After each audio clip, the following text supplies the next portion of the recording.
Sweet!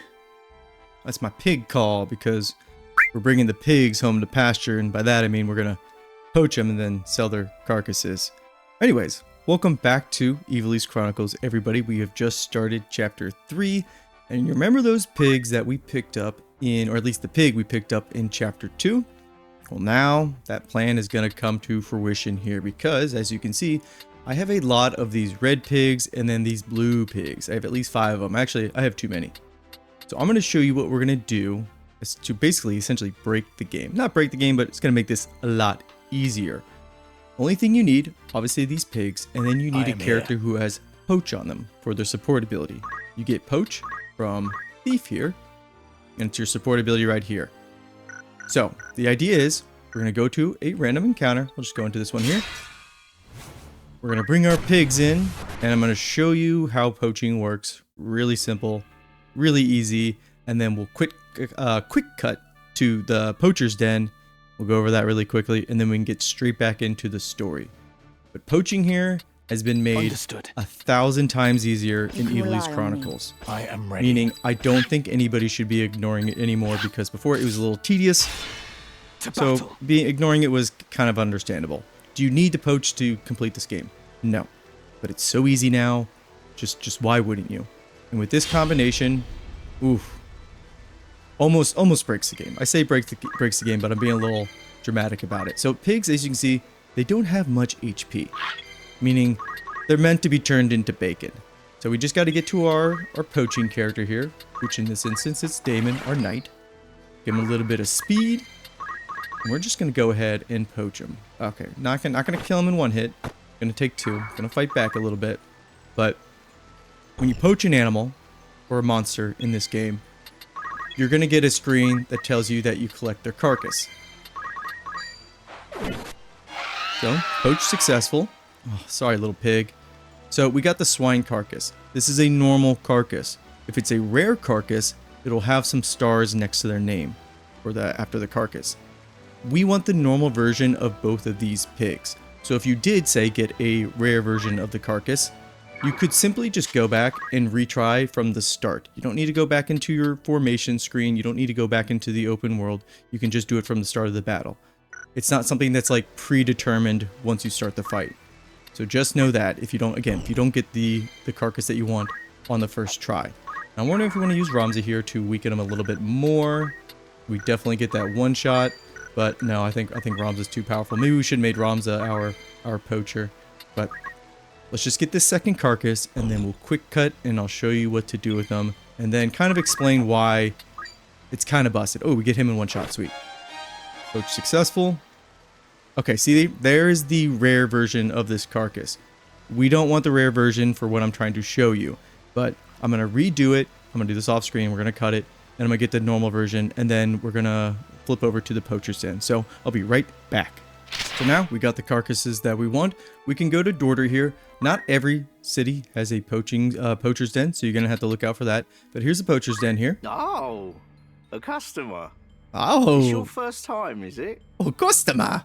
I love this guy's voice actor. Mayhap you're not aware, but we deal in monster carcasses.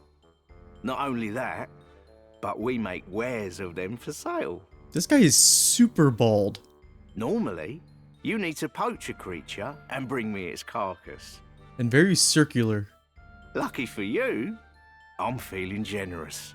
Here, take this. So he gives us a free carcass to kind of teach us about the system. I would say poaching is a big mechanic in this game, so it'd be kind of foolish to ignore it. It all begins with a carcass. Okay, yeah. You give us a carcass, he's going to basically sell us, or he's going to take the carcass in exchange for something here. You can trust me. Here's what we want. Our red swine there, you can see what we're getting for it. We're getting Chantage. Let me move myself down here for a second here. But what this is going to give us is permanent regen and re-raise on anybody who has this in their accessory slot. Sweet, that's a good deal. The wild boar is going to give us a ribbon, which grants us immunity to every single negative debuff or ailment in this game. Also, very powerful.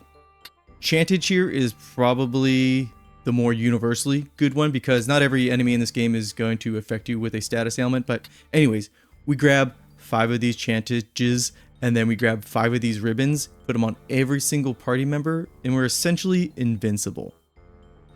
Anytime your character goes down, it would just get back up. They'll start regenerating health. And it's very unlikely that your entire party will be wiped out. So as long as you're playing, you know, sort of intelligently, if everybody has chantage, you're going to be absolutely just busted the entire rest of the game. It's going to free up a lot of options when it comes to your movement and your reaction abilities.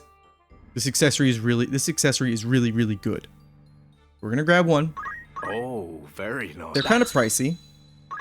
You do get an achievement for these too. Nice. But I already stated earlier that I wasn't going to use these in the playthrough because it does kind of trivialize almost the rest of the game.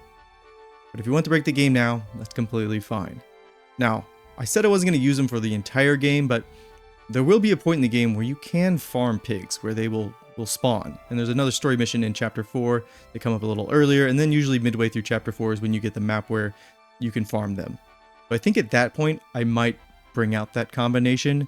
But until then, no, I think I'll just do like a normal playthrough, because I don't want anybody who's missed the pig or the pig very early on to feel like they're missing out, or they feel like I have an unfair advantage. I don't know. You guys let me know how you feel about that combination there in using it, but not going to use it for this playthrough here. So we can get straight back into the next encounter here. I'm also thinking about benching Mustadio here, because he gets a lot of screen time anyways through side quest. So I don't think missing him in those story missions really is going to affect too much. Agrius, on the other hand, she's going to become a main staple in our party. Other than that, I think we'll just kind of rotate in Lettuce here or Robert. Robert's been doing some mystic stuff. But kind of keep our main party here, because I like our generics, honestly. So this is our setup, very much the same. Evangeline here did have mana font, but for this next fight, I wanted her to have a lot of movement. Damon here, absolutely goated. He doesn't need Poach anymore, so we can put back on dual wield with him. And then give him, I think I have an Ancient Sword. Yes. So he's good to go. Summoner, Lettuce, solid. And then take note of Agrius here. This combination. Mana Shield, Mana Font. Every character in my party is going to have this combination. We'll talk a little bit more about it later on. Just know, if you want to take any advice from me, gun for both of these abilities now. You get Mana Shield from Time Mage, so you just need a little bit of Black Mage. I think it's like 400 JP, so not too much. And then you get Mana Font from Mystic here. I think it's like 350 JP. And you get Mystic from White Mage. Not a big investment, doesn't take too much time, but it is going to make some fights a lot easier if we have that combination for survivability for everybody in the party. Agrius is also a knight right now because we're just trying to get her some JP, so we can just give her holy swords. I'm not going to use this combination on her now. I just want to show you guys the combination that we're going to be gunning for. Not this episode, not next episode, but maybe the one after that. So just keep that in mind now. I'm going to keep bringing it up. But that's the party going forward. And so yeah, we can just go straight to the next story mission. Got a random encounter, but just going to skip it. Remember, we're going to see Zalbaag right now to kind of let him know that there's this third faction that has their hand in the plot to control Ivalice, and that is the church through the Cardinal, and then his Templar Knights, or not his Templar Knights, but the Templar Knights, Balmarv, and maybe even Delita, are working with the church. They're kind of the same, they're in the same team, but they're not the same like faction. Technically, there's the church and the Confessor Marcel, who's the head of the church, and then the Templar Knights work for him. I shall do my They're kind of like the best. sword of the High Confessor. Just try and Now for stop this me. fight here, this is an annoying fight because this can end without you Very well. doing anything wrong, essentially. And so that kind of stinks. I think it's the party we want to go with. Okay, let's do it. At the ready. I'm a little nervous because I hate just like losing when it's not your fault. Where is he? Where'd the shuffler steal off to? Hear that? He's on the roof. It's like Mustadio all over again, running from somebody.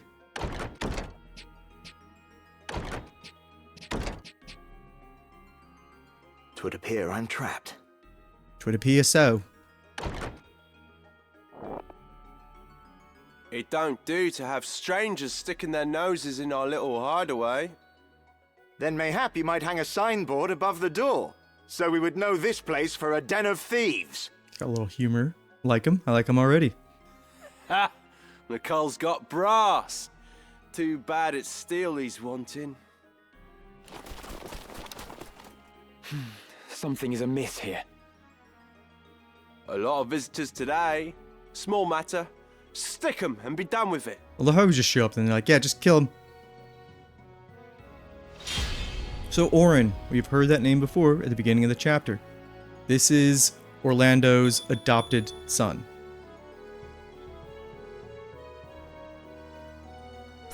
Now this can be annoying because those thieves, they can charm. Ooh, that's a chunky hit from a thief. I cannot fall.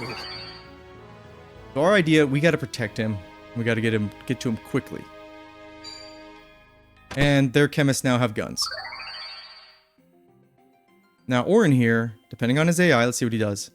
Okay, yeah, he's not doing what we want him to do. He has an extremely powerful spell that I want him to use, and he should have used right off the bat, but he didn't. So we're just gonna have to. Best proceed with. We're gonna have to get to him pretty quick.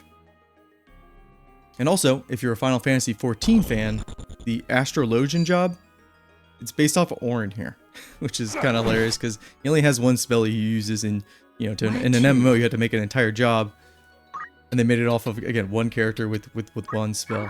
So let's go ahead and we can hit him with Protect, because everybody here is physical damage, and then we just need to start nuking characters as usual. This thief can be annoying. We really don't want them to be charming anybody, especially since we have a lot of males in our party. Orin, protected. Ramza here. Punch. Good, good. Get him out of the way of the Thundaga. And then Damon, he just really needs to get his butt up there and start doing what he does best. I didn't put aim on him. I need to put aim back on him. Agrius. And use your Holy Sword. This is why Hallowed Bolt is just so good. Just the range on it, the height advantage. So this thief's dead. We should be fine. I think we'll be okay here. Although you can see how much damage those guns are doing, and it's not nothing essentially. And it's from a crazy amount of range as well. And it doesn't miss. So he's just reading his book. I need him to do Here I go. his special spell. Where am I needed? Okay, good. He's like blocking the thieves from jumping up there and attacking him. Because again, this can be a fight where the person you're supposed to protect will run straight into the jaws of the lion, as in the enemies, and they will just kill him outright. But luckily the AI is being good for us right now. I wonder if we can, let's just top him off. Again, I don't want to take any chances. And then Ramza and Lettuce here will absolutely just decimate this side of the battlefield. Yeah, that's good. Because then Ramza can do an Aura Blast, secure that kill. And we did change out all of our high potions for X potions. Now the enemies need to do 150 damage, over 150 damage, to do any damage to our HP. Otherwise, we're just going to heal through it. Fantastic time to do that. And then we'll finish them off with our Aura Blast. Pop. We're just going to get right up in there. Present ourselves as a very juicy target. Thieves are kind of hard to hit from the front. But the nice part about thieves is their damage as far as daggers scale with speed.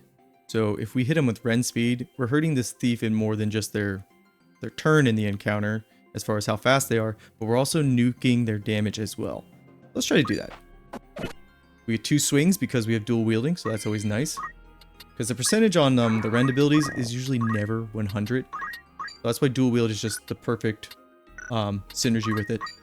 Judgment Blade, see if we can get a stop off on this thief. We got it, nice. So, There we go, Celestial Stasis.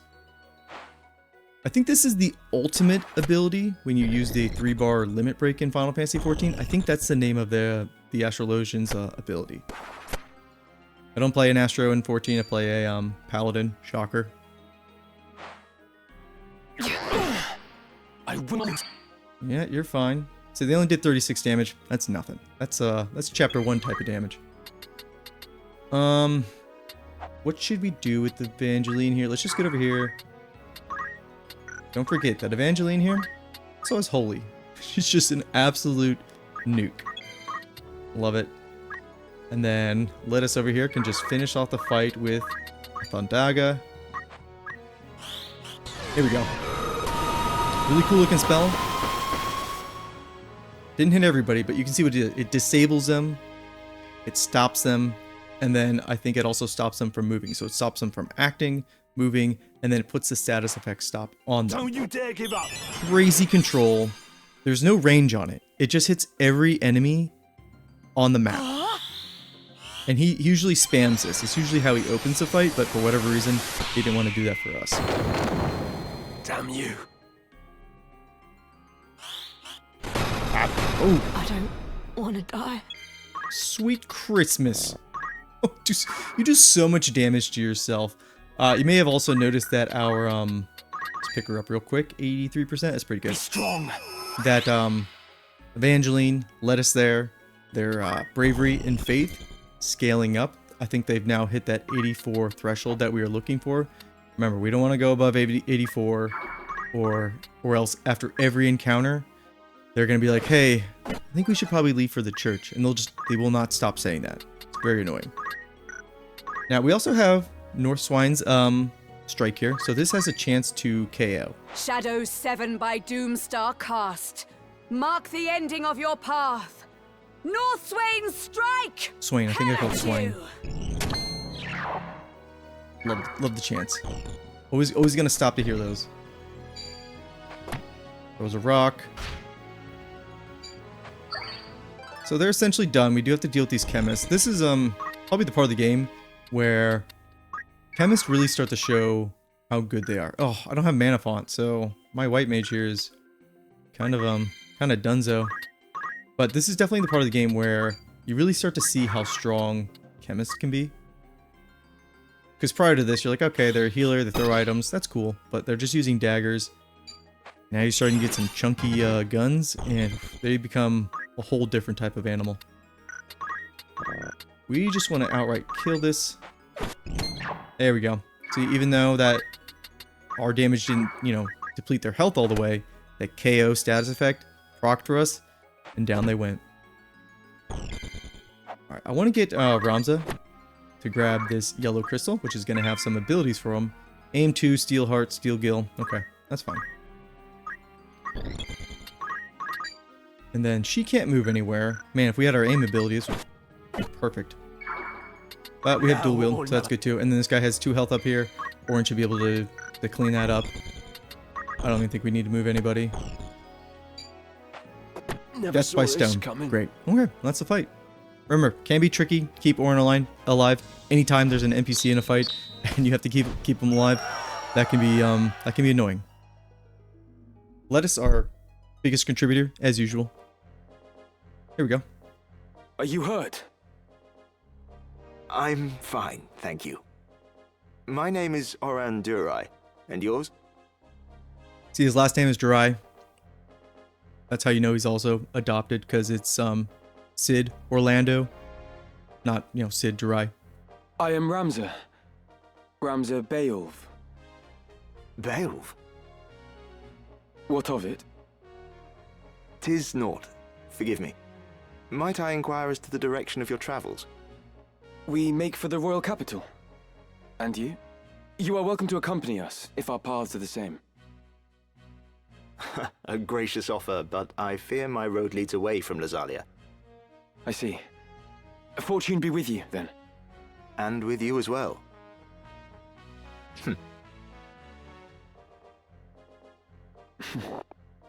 Now, I like to think of Orin as... see if they're done talking. God's willing, we may meet again. Try to keep yourself alive in the meantime. I will do the best I can.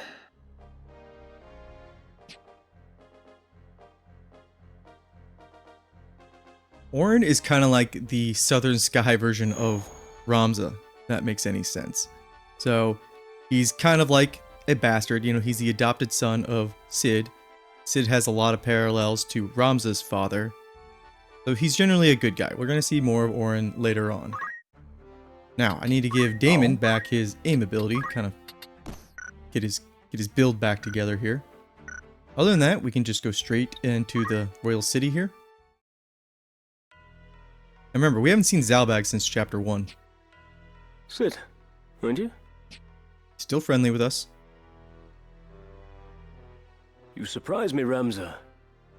I did not think to see you here in Lesalia. Alma's been worried sick. She'd be delighted to see you. Also haven't seen Alma since chapter 1. But we have heard mention that Alma was friends with Ivalice while they were in the church together, the monastery. Zalbaag,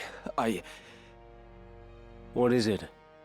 You've a grim look about you. Can you not end this fighting? Came all this way to say that. What purpose can it serve? We Beoulves have ever fought to defend the people, not simply the crown. And now we fight for no more than our own glory. As ever, you see only what lies on the surface. Do not speak of that which you do not understand. It is you who does not understand, brother. This war has been plotted to some unseen purpose. Dukes Larg and Goltana are only puppets in some shadow play. I wouldn't say Duke Larg and Duke Goltana are puppets, but I think they were always going to butt heads. And so a third party, in this case the church, kind of is taking advantage of that situation and is going to try to, make for seizing power over the two of them. So I get what he's saying, but also, it's not like they mastermind Larg and Goltana from the beginning to, eventually go to war against each other. At least in my opinion. A shadow play. Pray, tell how it ends.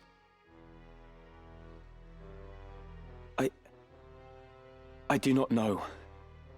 But consider the abduction of Princess Ivalice from Orban Monastery. It was staged. A ruse to prevent Duke Goltana from becoming regent. Staged. I was there, Zalbaag, and I know all that followed. Princess Ivalice was ultimately to be slain, but someone intervened. She lives, and is now in Goltana's care. That someone being Delita. And that, now we know he's working with the church.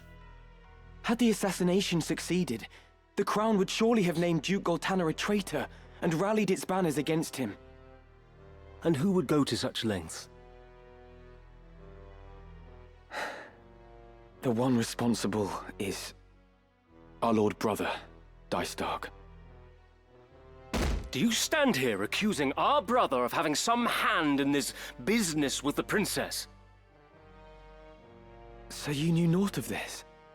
So Ramza is realizing that as far as Dystark and Larg's plots and schemes, Zalbaag is being left out on that. He's just kind of given the role of general, commander,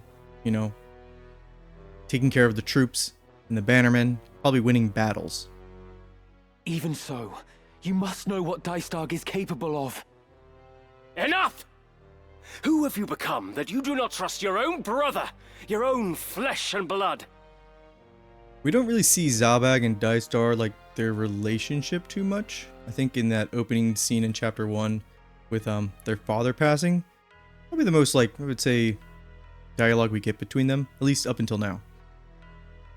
Zalbaag, you speak of trust, yet am I not your brother too? Why will you not trust me? What have you ever done to inspire my trust? The mistake was my own. Until today, I'd looked on you as a true brother. But your mother's common blood forever stains you common. Ugh. That is a very hurtful line here from Zalbaag, that's for sure. You're not fit to bear the Beoulve name. Begone from my sight! You cannot mean that. You can see Ramza really still cares about Zalbaag, and yet we never really address what happened to Titra. At least we never see that conversation between them, because remember, Zalbaag's the one who gave the order to Argath. And yet, we're just okay with that? Forgive me, Lord Commander, but I have urgent news. The Thunder God has broken through our lines at Together Pass. That is Orlando. To strike so swiftly from Bessalad. His title's well earned indeed. Orlando is a badass, by the way.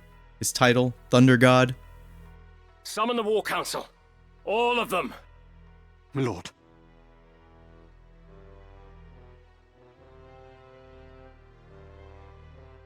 And that's it between Ramza and Zalbaag. I love in this version, this edition here, when there's like a side objective in the same area, you just kind of go into this like offshoot little node here. But real quick, we talked a little bit about the political landscape before the end of last episode. The State of the Realm here does an excellent job at kind of giving you the political landscape of Ivalice. So this was obviously in Chapter 2, before right as we defeated Gafgarian and the Cardinal. And then it kind of shows where the players are now. We know the Queen got banished to Bessalad there. That fortress is impregnable. And then you can see where Orlando, Delita, Goltana, they are all situated geography-wise. And you can see where Larg is as well. And, Dysarg and Zalbaag. So you can kind of see where the line is drawn as far as, like, again, the geography. Really cool. Really, really well done as far as giving a map of what's going on. And I feel like that's the best way to explain things. I kind of did the same thing with a lot of people in Game of Thrones, because if you explain locations and relationships, it's a lot easier to kind of like understand the flow of the story if you know where, each person is in relation to everybody else. Anyways, well. State of the Realm, really, really cool feature there. Let's just go into the next fight here.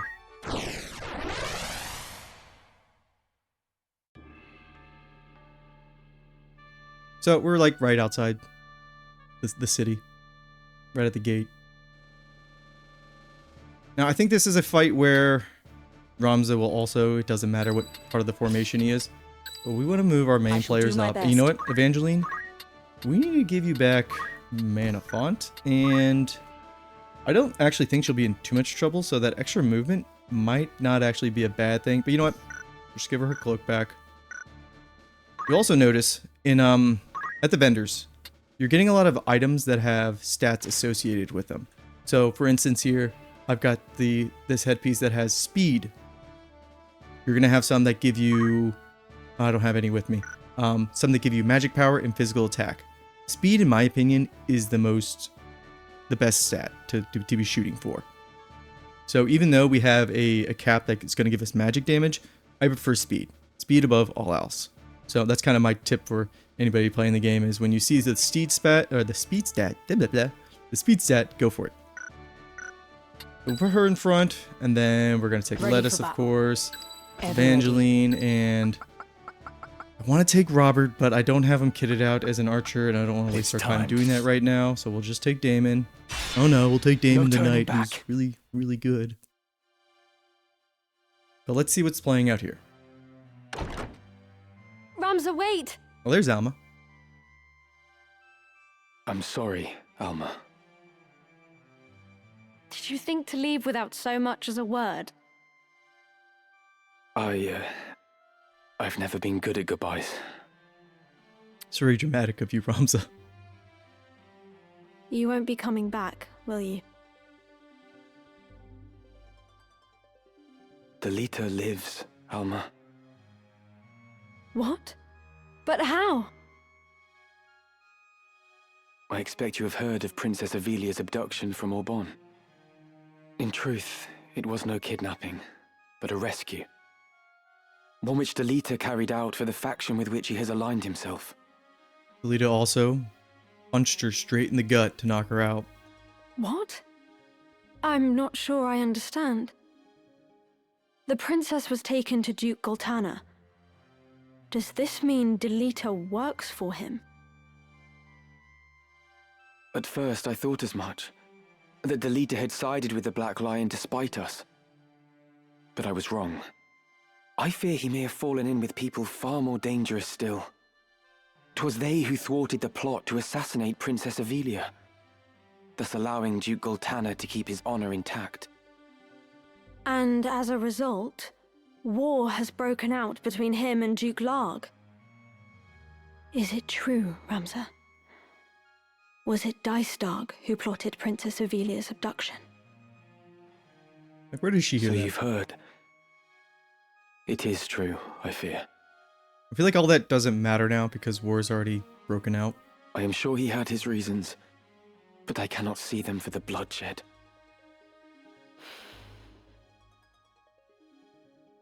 Ramza, if Delita lives, then might Tetra. I don't think so.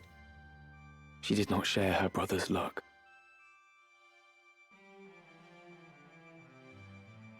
Listen to me, Alma. I know not who guides Delita's actions, only that they are to be feared, and I know not what evil lies at the end of this plot.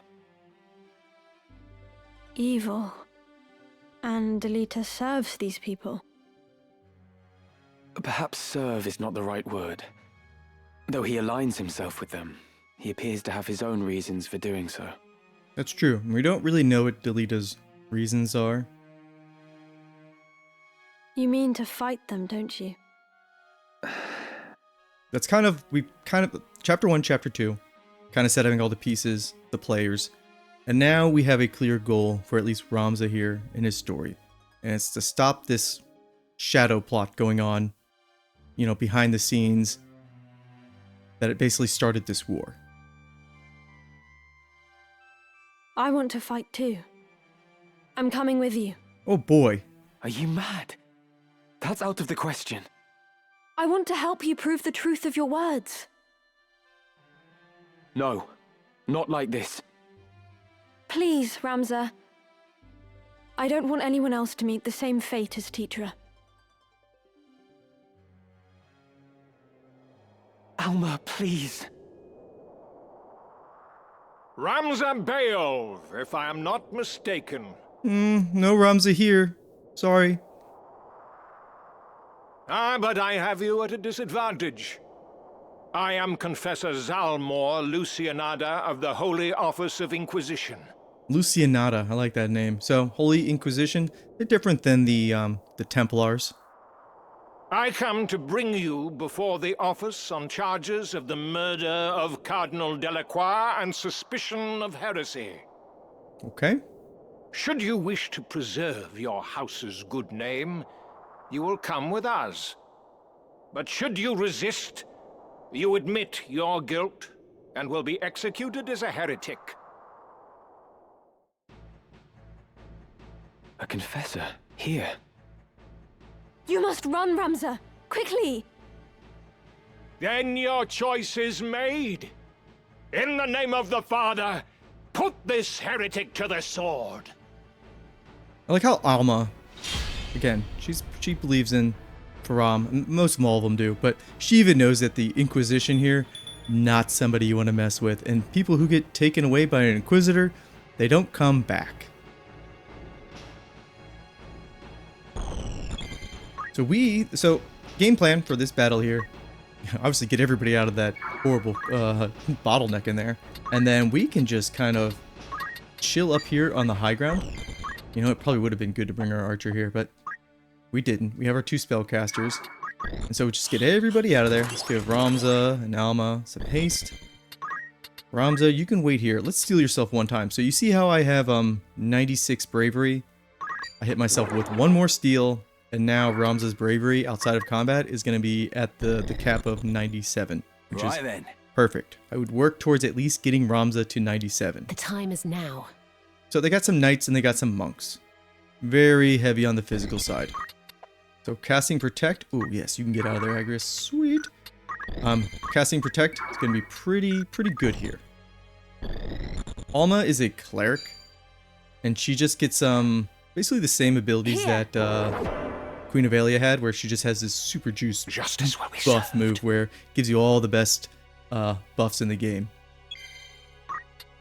Now Ramza here, again, we kind of want to lure them in, just kind of get a better angle. Oh, you know what?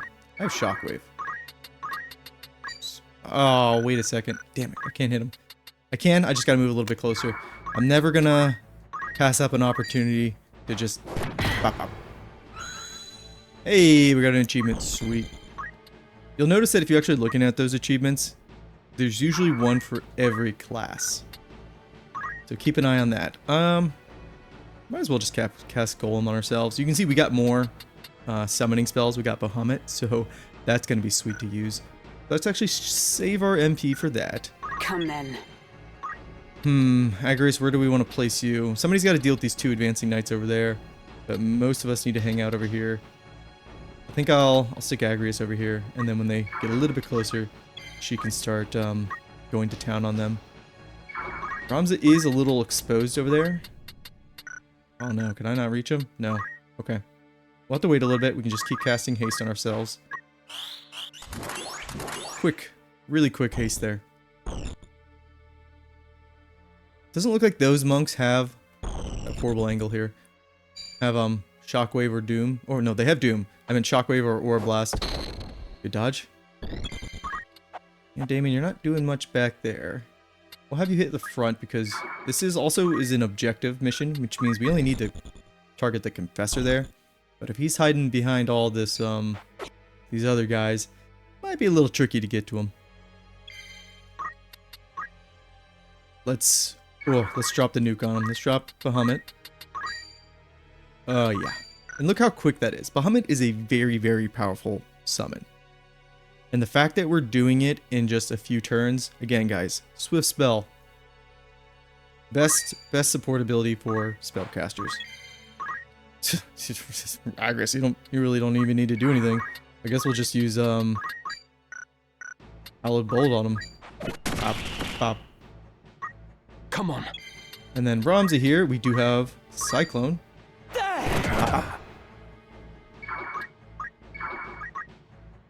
Here we go, baby.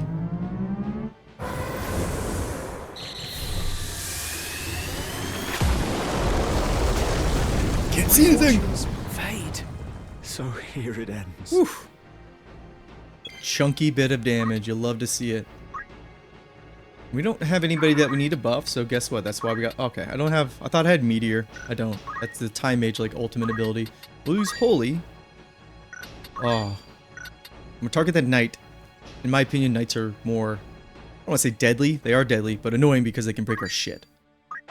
I don't want that to happen.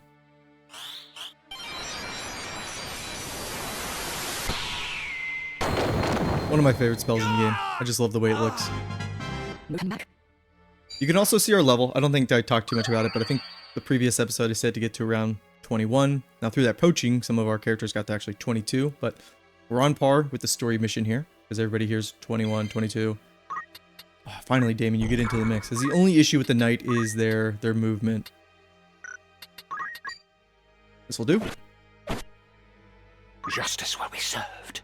You can see that the blood sword, even though we just got it, its damage is already being outscaled by the ancient sword. And that'll just keep ramping up, and then eventually you'll be like, okay, blood sword, you're good, but kind of need a little bit more damage out of you. And survivability is really not an issue for knights.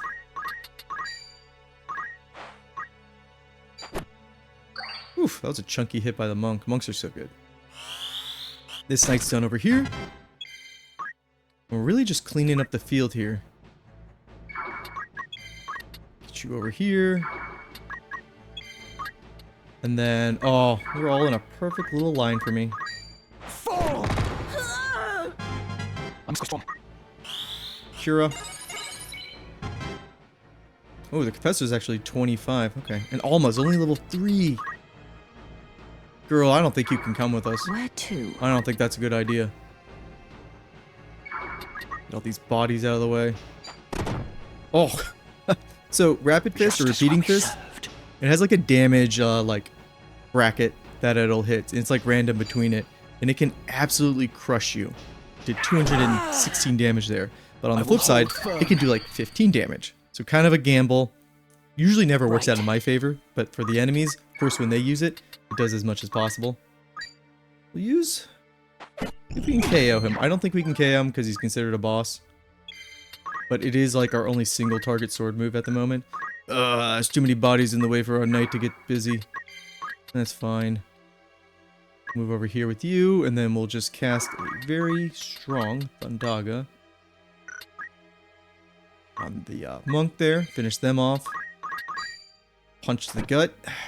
And then we'll move you up. Alma has like no offensive Know you capabilities. not what you do, Ramza Beoulve? Your violence against us is as violence against the gods. But it is not too late. Repent of your sins. Repent and be spared. I just don't believe him. You accuse me of heresy, but why? What have I done? You slew Cardinal Delacroix to gain the Aurosite he held and offer it to whatever hellspawn you profane to call a god. I mean, we also have like basically murdered your entire crew that you brought here. That's kind of bad too. If that is not heresy, then pray tell what is. I say murder, but we knocked him out. You could not be more wrong. The legends of your holy Aurosite are lies. The stones contain the power of evil. So you'll notice this going forward, but not everybody knows what the Aurosite actually does. You know, a lot of, let's say, most of the population knows that the Aurosite, holy relics used by the Zodiac Braves in that story. Cardinal Delacroix knew this. Knew about the power within the stone he held. And he unleashed it, and was transformed into one of the Lucavi. Is it not enough that you murdered Cardinal Delacroix? Must you now slander his name as well? Remember, the Cardinal was a man of reputation, warrior, and also a man of the cloth. He was good at one point. But something happened to where the stone affected him, essentially. We're not going to delve too much into that, but the Confessor here has the right of it where, like, everybody would probably believe, yeah, the Cardinal's a good guy. Even Mustadio's father was like, you can trust the Cardinal. So keep that in mind. More's the pity. You will only see the name Beoulve washed away in tears. And even before all this, remember, Ramza was like an outcast of his family, so he already didn't have like the best like public standings, you know?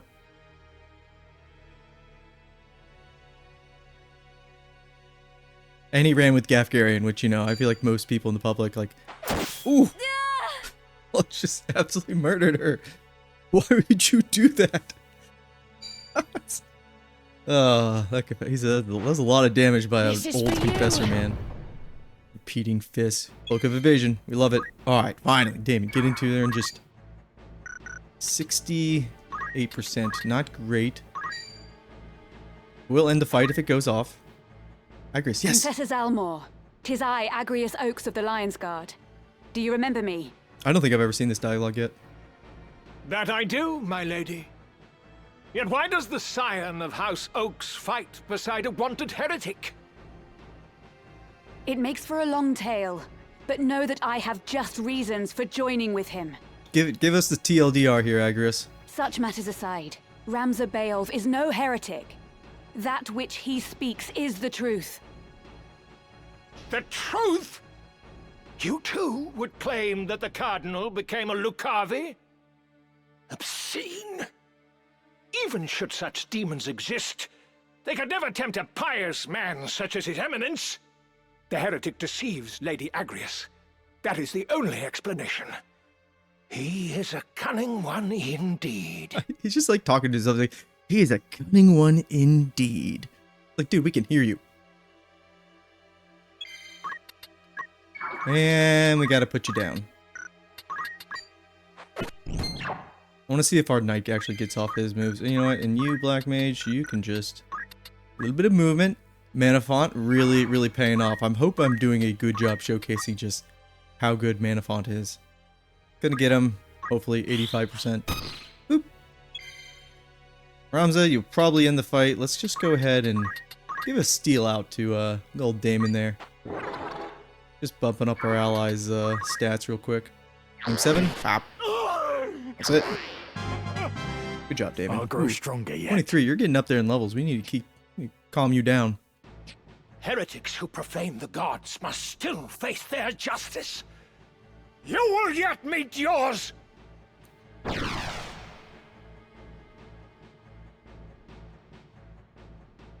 So that's the fight. Not a difficult fight. It can get out of hand if you let those knights start breaking your stuff. Those monks do a lot of damage. Gotta be careful of that as well.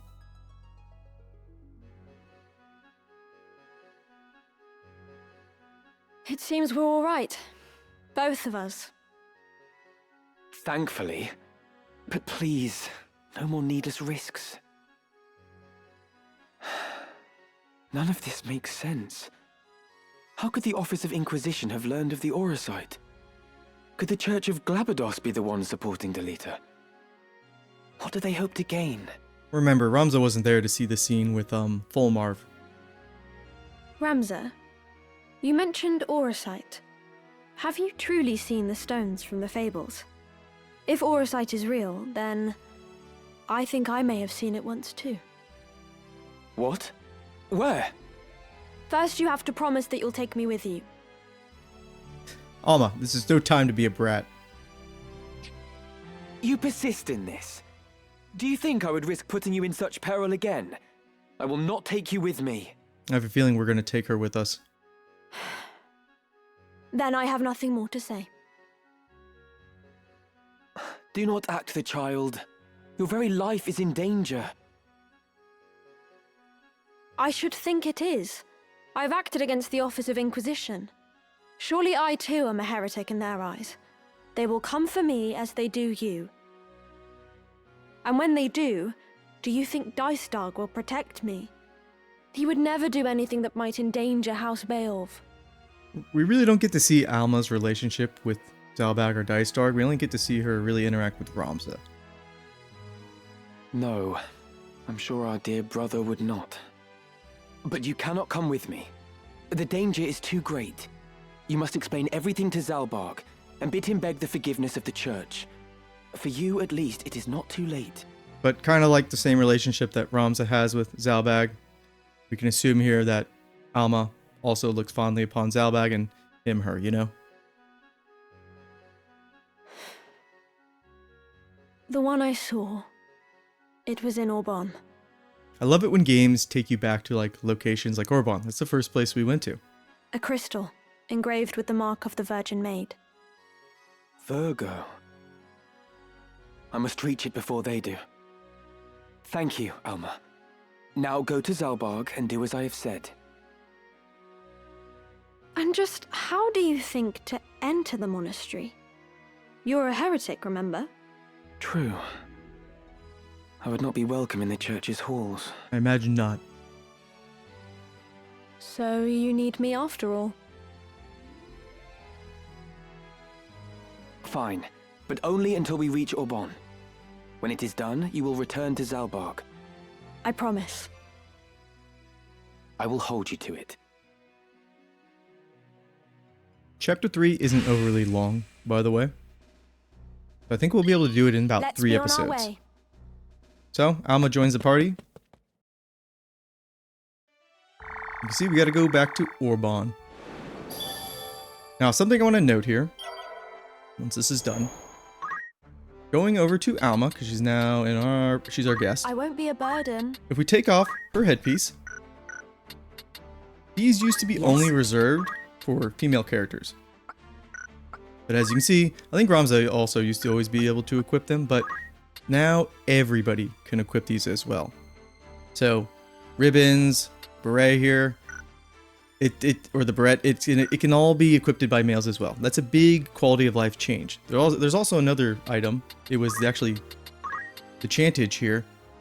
This is a perfume. These also used to only be able to be used by female characters. Now they can be used by everybody. That's what also makes this combination of ribbon and chantage for your entire party just like extremely powerful. So that is a quality of life that has kind of made everybody's party just easier to build towards. But I think that is the end of the episode. Remember to check on your errands. I would say get maybe your party up to, you can round it up to 20, 23. And then yeah guys, I will see you next time. Peace and take care.